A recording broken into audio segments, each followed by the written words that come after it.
qu'on panique. Sinon, on commet un crime contre l'humanité. C'est juste qu'il n'y a pas encore de règles. Mais c'est ça, la réalité. Tu sais, aller foncer dans le mur sans essayer de changer de cap, c'est pas rationnel. Merci beaucoup, Zoé Dumet, d'être venue nous voir dans le bas du fleuve. Ben, ça me fait plaisir, c'est mon patelin. C'est ton patelin. Donc, tu es une Rimousquoise d'origine. Tu vis à Montréal depuis 25 ans. Tu es violoniste, tu es musicienne. Tu as fait des études au conservatoire à Montréal, puis à l'UDM. Tu as fait une maîtrise en musique. Tu as 2 enfants de 3 et 10 ans. Et tu es ici beaucoup. Moi, je t'ai connue, en fait, par les réseaux sociaux parce que tu es une citoyenne extrêmement engagée, préoccupée par certaines choses. Tu vis dans peut-être ce qui est le quartier, le plateau Mont-Royal, le quartier qui contient le plus d'écologistes, en tout cas vocaux, qu'on entend, qui parlent fort au Québec, au Canada. Euh, J'aimerais que tu me dises d'où vient ton souci, d'où vient ta préoccupation pour la question écologique. OK. Ben, j'ai toujours été préoccupée. Ça m'a toujours touchée. J'ai toujours trouvé ça important, mais d'une façon peut-être un petit peu plus distante. Euh, mais l'année dernière, aux élections provinciales, j'ai comme eu un choc. Ça m'a frappé dans le ventre, là.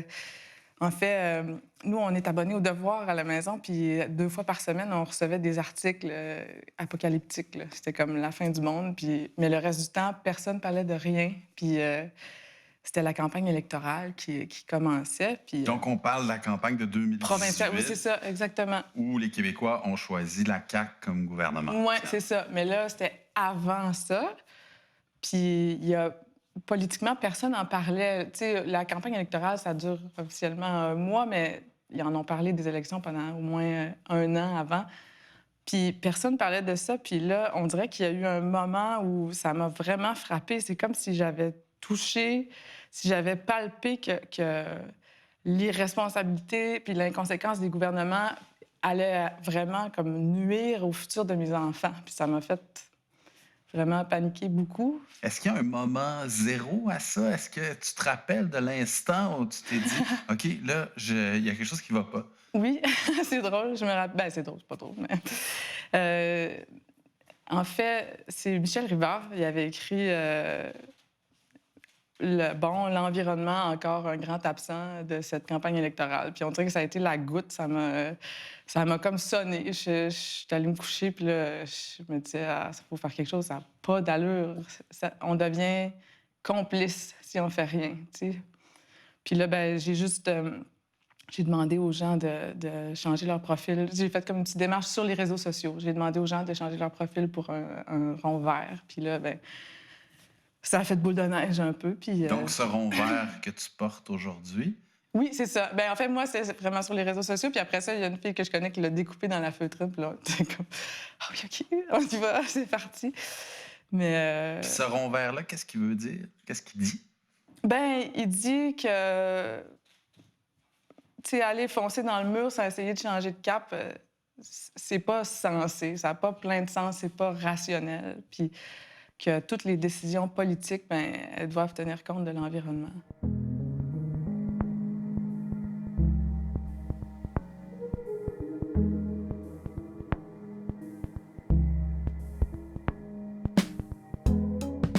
Ça change qu'on doit remettre un système en question, qu'on doit repenser la façon dont on vit notre réalité, notre rapport à la consommation, notre façon de faire de l'agriculture, notre façon de développer les villes. Il faut remettre beaucoup de choses en question.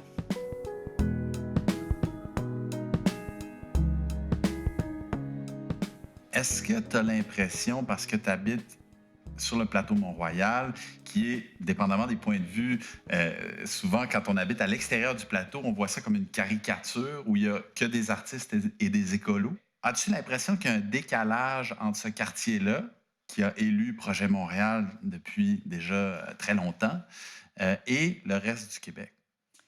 Bien, pour moi, c'est pas tant un décalage, c'est-à-dire que des gens impliqués dans la lutte environnementale à l'extérieur de Montréal puis à l'extérieur du plateau, j'en vois énormément. je savais pas qu'ils existaient avant de me plonger dans cette lutte-là parce qu'ils ont eu très peu d'attention médiatique pendant plusieurs années. Fait que ça a un peu troublé le jeu dans ce sens-là. Et qui ça a eu peu d'attention?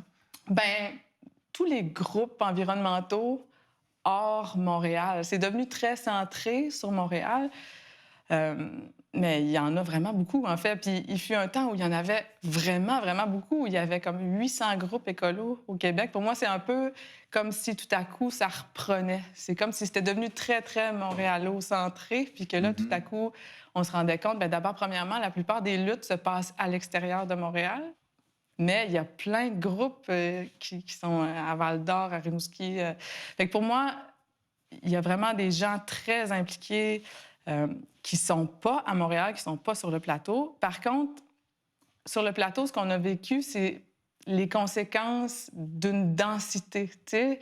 Alors, c'est sûr que sur le point de vue du côté de l'urbanisme, mettons, ça amène une réflexion plus rapidement parce qu'on a comme été confrontés aux limites parce qu'on est plusieurs, tu sais. Fait que, puis parce Mhm. qu'il y a plusieurs qui transitent dans notre quartier, fait que veux pas, il y a des aspects qu'on a remis en question avant.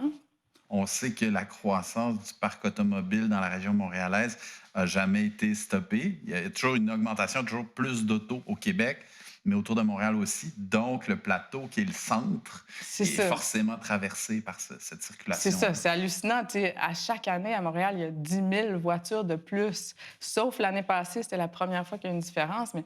Donc, tu sais, on ne peut pas penser qu'on peut juste rajouter à chaque fois 10 000 voitures puis qu'il n'y aura pas de conséquences. Ça devenait vraiment difficile à vivre.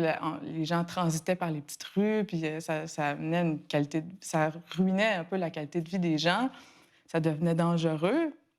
Fait qu'il y a beaucoup de choses qui ont été amenées peut-être plus vite que dans des endroits où on s'en rend moins compte qu'on est en train de faire ça parce qu'on vit moins les conséquences directes. C'est sûr que quand le nombre de morts est vraiment plus élevé, on est comme obligé d'y réfléchir plus rapidement. Fait qu'à ce sens-là, ça serait plutôt dans les normes d'urbanisme que je remarquerais un décalage, mais vraiment dû au fait qu'on a été confronté à nos limites.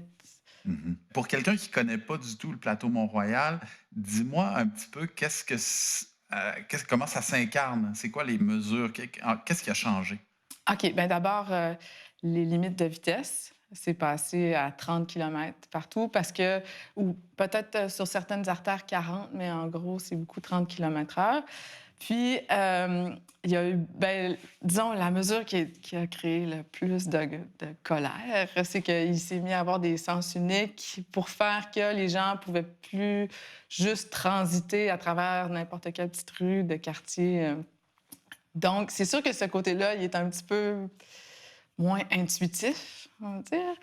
Mais, euh, mais en même temps, ça a fonctionné. Ça a vraiment calmé le trafic sur les rues résidentielles. C'était tout à fait logique. Je veux dire, on peut pas accueillir...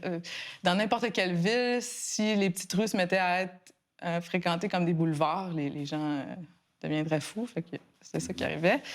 Il y a eu aussi des saillies de trottoirs parce que quand on arrive au coin des rues, ben c'est des petites rues sur le plateau, puis la visibilité est vraiment mauvaise.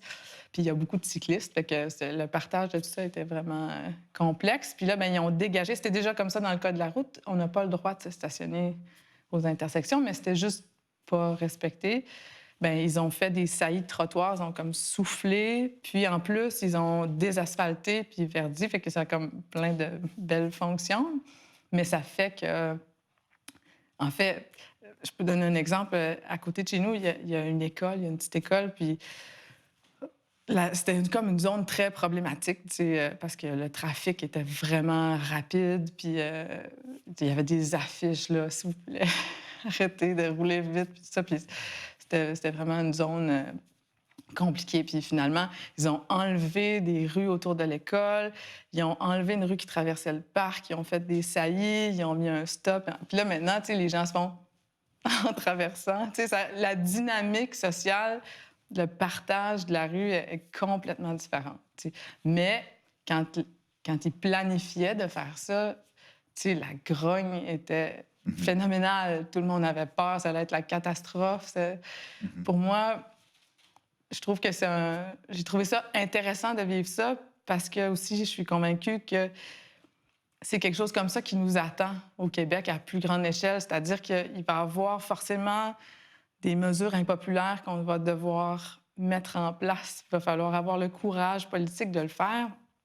Puis forcément, sur le coup, les gens ne seront pas contents. Ça ne veut pas dire que après ça va rester pareil. Tu sais, je connais personne qui voudrait que le parc revienne ce qu'il était avant. Personne, tu sais. Mhm, mhm. Mais sur le coup, c'était une grosse grogne.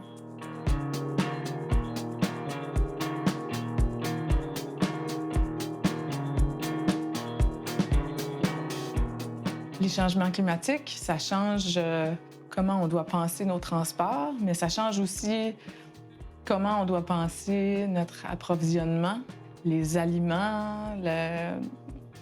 À un moment donné, on ne pourra plus faire venir des aliments des pays les plus touchés en grande quantité, à faible prix. Fait qu'on a perdu notre autonomie alimentaire à un degré vraiment impressionnant. On est passé de 80 à 30 Alors, je pense que ça va changer beaucoup à ce niveau-là.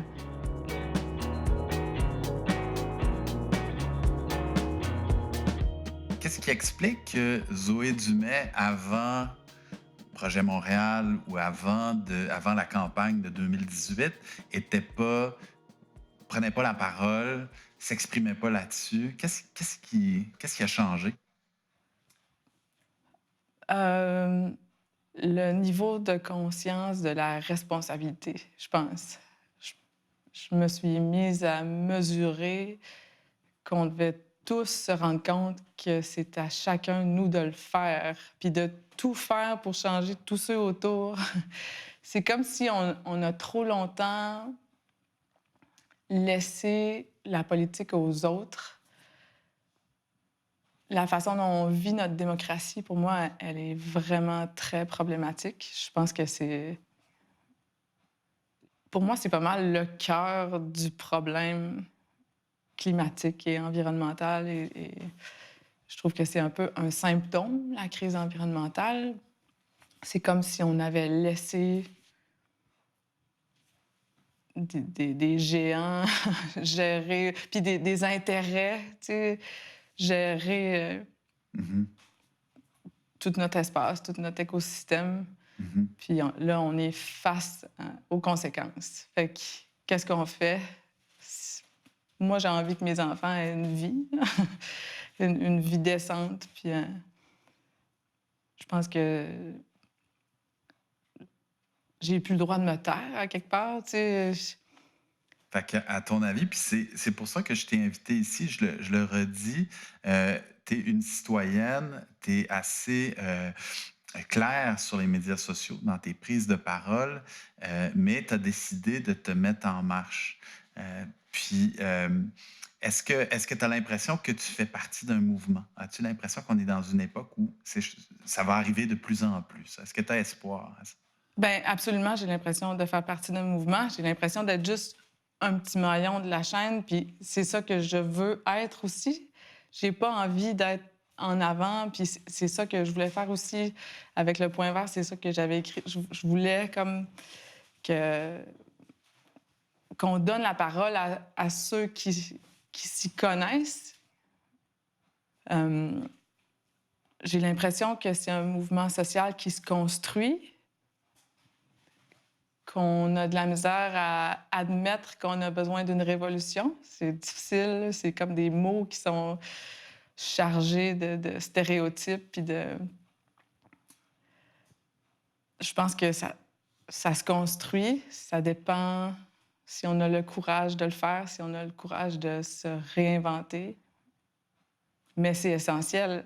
Ça n'a jamais été aussi clair que c'est essentiel. Je veux dire, si l'avenir de l'humanité est remis en question, je pense qu'on peut dire que notre système ne marche pas. J'imagine qu'il y a des gens autour de toi qui comprennent pas très bien ou pas tout à fait tes préoccupations. Euh, Qu'est-ce qui fait que un matin après l'autre, tu te relèves en disant OK, je continue parce que Mhm. qu'est-ce qui te met le feu? Ben, quand j'ai été plongée là-dedans, j'ai pris conscience du fait qu'il y avait des gens en train de porter ça, tu sais, dont personne parle, puis qui sont pas si nombreux, tu sais. Puis une fois que tu le sais, ben t'as pas vraiment le droit de baisser les bras, on dirait, parce que sinon, tu fais juste mettre ça sur les épaules de moins de gens, tu sais. Parle-moi un peu de ton rapport aux enfants là-dedans. Est-ce que ça joue un rôle? Qu'est-ce qu'ils disent de ça, tes enfants, de te voir parler de ça tous les jours? Mmh.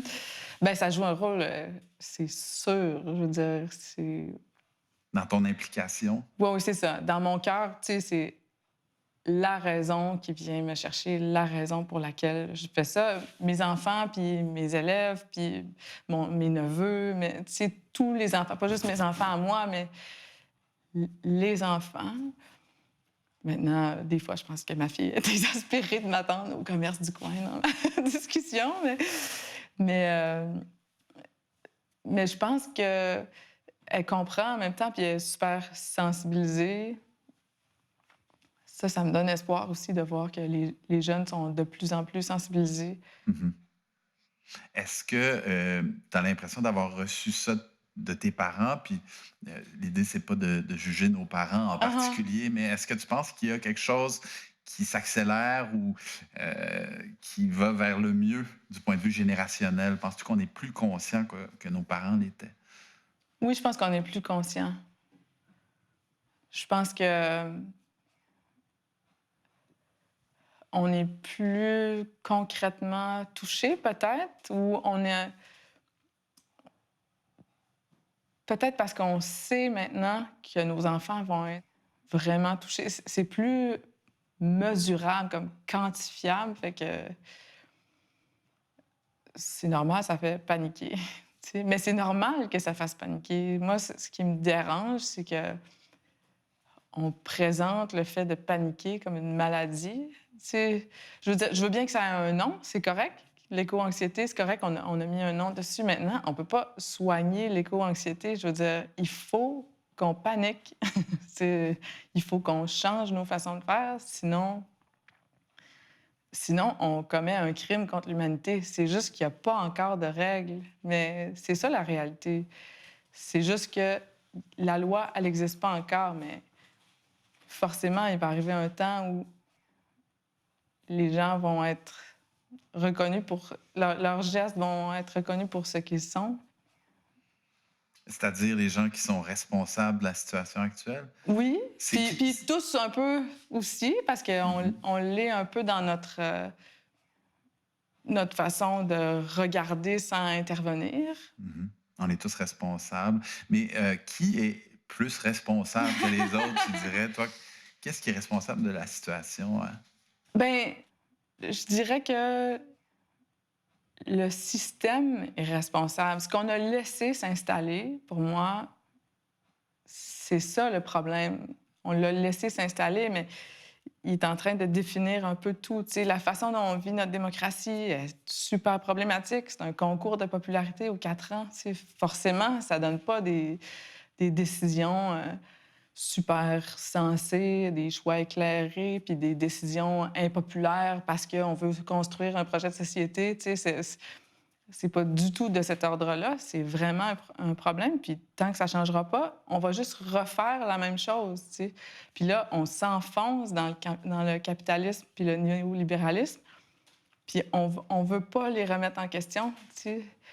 Pour moi, c'est ça les vrais problèmes. Tu sais, c'est drôle parce que je vois de plus en plus de gens qui commencent à penser le capitalisme comme une religion, tu sais, à regarder le capitalisme comme une religion, puis je trouve que ça fait beaucoup de sens. Tu sais, quand j'étais petite, mon grand-père, tu sais, c'était un homme vraiment entêté et rationnel, tu sais, puis ça me fascinait parce que il était catholique pratiquant, tu sais, puis je comprenais pas comment ça se fait, tu sais, qu'il pouvait croire qu'une femme s'est faite engrosser par le Saint-Esprit. Puis si moi, j'avais essayé de faire passer ça, tu sais, ça aurait été ça me fascinait, puis je trouve que notre regard sur notre façon de vivre le capitalisme, mettons, ben, elle me fait penser à ça. C'est comme si on s'est mis à on a laissé quelque chose s'installer graduellement d'une génération à l'autre sans trop le remettre en question, tu sais. Puis après ça, ben, on a comme pensé que,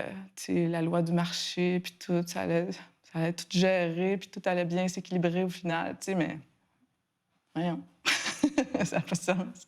Ça semble pas être très payant Pas comme choix. vraiment.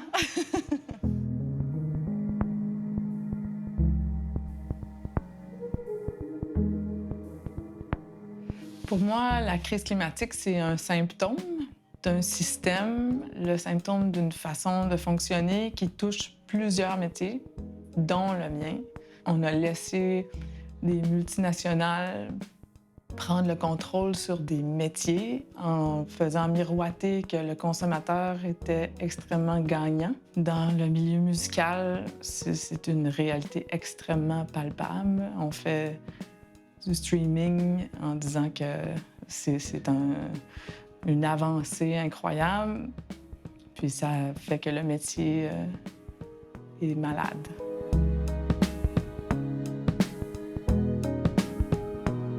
Quand tu dis que le quartier où tu vis est une sorte de pointe avancée, là, comment, quand tu reviens à Rimouski, tu visites la famille, tout ça, comment est-ce que tu imagines euh, Rimouski dans le même mouvement? Ou enfin, quelle lecture tu fais de ta ville de naissance? Mais c'est pas ma ville de naissance. Je suis née en Alberta, Oh! peux-tu croire? OK. Oh, c'est un autre bon Mais sujet. oui, c'est ça. Mais ça a duré vraiment pas longtemps. Mes parents étudiaient là-bas. Mais ma ville, c'est mon patelin quand même. Ta ville Rimouski dans mon d'enfance. cœur, là, c'est... Euh, ben, c'est difficile. Je vis ça difficilement. Je veux dire, je retourne à mon fleuve, puis j'ai le cœur en miettes parce que j'ai envie de retourner. En même temps, je trouve ça difficile de voir comment c'est développé. L'urbanisme, ça, ça me fâche. Parce que tout ce que je voyais quand j'étais jeune, les champs, tout ça, c'est devenu des stationnements pour des concessionnaires automobiles. Parce qu'on a fait la cité des achats, on a fait un temple du Dollarama avec des colonnes grecques. Tu sais, on dirait qu'il n'y a pas de règlement d'urbanisme. Puis le coin le plus poétique, le quai de Rimouski, il y a une montagne de sel avec un sac de plastique par-dessus. Pour moi, c'est comme un symbole, tu sais. Je comprends pas. Mais je l'aime, ma ville, tu sais. Je vais toujours y retourner, je vais toujours l'aimer. Mon fleuve, je l'adore, puis j'adore les gens qui sont dedans. Puis... Mais ça, je trouve ça difficile. Qu'est-ce qui explique ça? Parce que, tu sais, Rimouski est pas différente de la plupart des villes moyennes d'Amérique du Nord, dans le fond, là, dans son Mhm. type de développement, dans son urbanisme.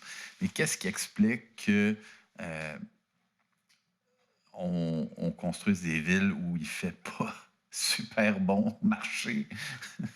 Ben, c'est comme le restant d'une autre époque. Tu sais, la voiture, ça a été le symbole de la liberté pour vraiment beaucoup de gens. Faut pas l'oublier. Donc, toi, tu associes vraiment l'automobile au problème de qualité de vie. Le fait qu'on ait construit nos civilisations autour de l'auto, pour toi, c'est ça le principal problème. Ben, c'est un des problèmes. C'est pas le principal problème. Pour moi, il y a plusieurs problèmes, mais c'en est un important parce que ça définit un peu comment se passent nos vies, comment... Tu sais, par exemple, à Rimouski, où mes parents habitent, par exemple, c'est un désert alimentaire. Ça s'appelle comme ça. Ça veut dire que tu peux pas aller chercher de la nourriture autrement qu'en prenant la voiture puis que ça te prenne 15 minutes. Tu sais, puis on accepte ça parce que on a la voiture, mais c'est particulier. Ça veut dire qu'il n'y a pas de petit lieu où est-ce que tu échanges avec tes voisins. Tu sais, il n'y a pas le petit commerce de village avec la boulangerie. Puis on a accepté de développer les villes comme ça.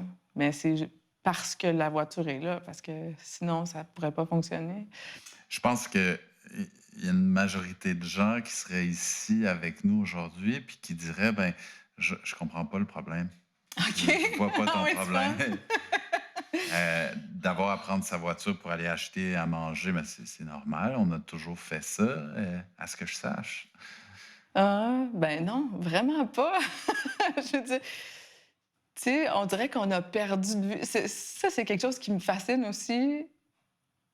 On dirait qu'on pense qu'on est dans une finalité puis que ça peut plus jamais changer parce que c'est comme ça, puis on voit plus que, voyons, ça ça a vraiment pas toujours été de même, mais on dirait qu'on peut pas avoir cette discussion-là sans dire: «Ah ben là, tu vas retourner au Moyen Âge». Mais tu sais, je peux pas te dire que j'ai exactement la solution, mais il me semble que j'ai le droit de le remettre en question. Tu sais, il me semble que c'est légitime.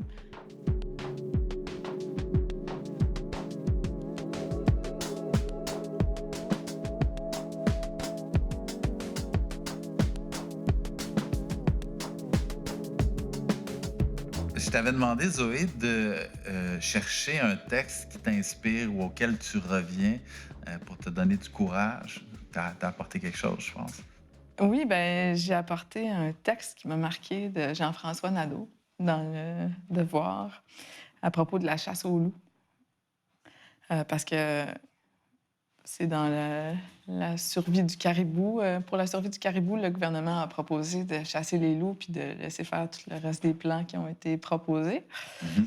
Alors, il y avait un texte là-dessus, puis ça me rejoignait beaucoup. Mais l'extrait parle pas vraiment de la chasse aux loups. Alors, ça dit: chaque jour, on nous indique l'indice du Dow Jones, celui du TSX, le prix de l'once d'or, celui du baril de pétrole brut. Tout ça comme si votre vie en dépendait, même si à peu près personne ne comprend quelque chose à cette valse à mille temps des indices boursiers et pétroliers. Les statistiques sur les dominés, les vaincus, les opprimés, les indices de la vie des sans-voix, des sans-grades, des sans-dents à bout de nerfs, ces chiffres-là demeurent quasi confidentiels. Ceux-là même dont parlait Gérald Godin, tous les coincés des paiements à rencontrer, les hypothéqués à perpétuité, la gang de Chris qui se plaint jamais, les derniers payés, les premiers congédiés. On ne donne guère d'outils pour suivre la courbe de leur vie, c'est pourtant les gens les plus nombreux. Au quotidien, sans se poser de questions, on finit par croire que la prospérité d'une nation se mesure à coups d'indices économiques, tels que le Dow Jones, qui laisse pourtant dans l'ombre le lourd coût humain qui sous-tend cette apparente performance. Nous ne sortons pas indemnes de ce grand conditionnement. Il finit avec: les prédateurs en société ne sont pas toujours ceux qu'on croit. Ben, merci beaucoup, Zoé. Ben, merci à toi, c'est un plaisir.